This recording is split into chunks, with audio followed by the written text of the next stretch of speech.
All right, so the problem we're gonna be doing is multiplying decimals, and I'm gonna show you how to multiply decimals. And the example problem we're gonna be using is 2.25 times 6.14.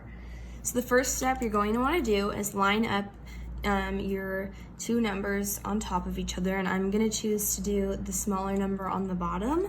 So it's going to be 6.14 times 2.25.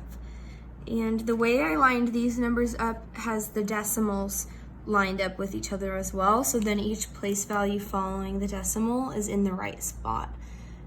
All right, so now the next step we're going to do is ignore the decimals and just multiply this number as you would if it were 614 and 225, or just any number like that. So we're gonna start by 5 times 4 is 20, so 0, carry the 2. 5 times 1 is 5, plus 2 is 7. 5 times 6 is 30. And then we're done with the 5, and we're done with the 2, and then we're gonna put a 0 for the placeholder for 5. And now we're gonna do 2 times 4 equals 8. 2 times 1 equals 2, and 2 times 6 equals 12. Then we're done with that too. And then we're gonna do 2 placeholders here since it is the third number. 2 times 4 equals 8, 2 times 1 equals 2, and 2 times 6 equals 12. And then we're gonna add up all of these numbers.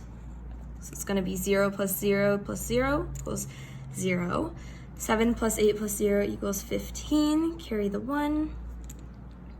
This is going to equal 8 plus 2 equals 10 plus 1 equals 11, carry the 1 again.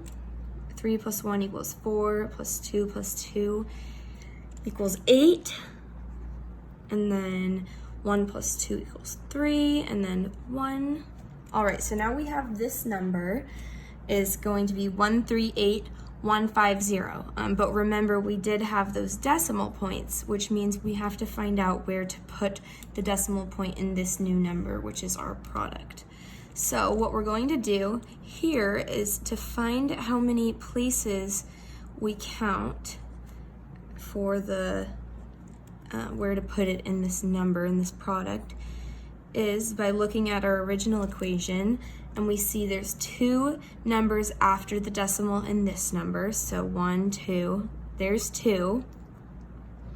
And there's 2 numbers after the decimal in this one, which means we're gonna just take this same situation and apply it here, which means if there was 2 numbers after the decimal in this one, 2 numbers after the decimal in this one, then we're gonna put the decimal place 4 numbers. It's gonna be 4 numbers after. So we know there's 4 numbers following the decimal point, so we're gonna come back here and count 4 over. So 1, 2, 3, and 4, and the decimal point is gonna go right here. So then we get our final answer of 13.8150, and we can simplify this number further by dropping the 0 because we don't need to include that, or you can just leave it as 13.8150. So these are the 2 possible answers for this equation.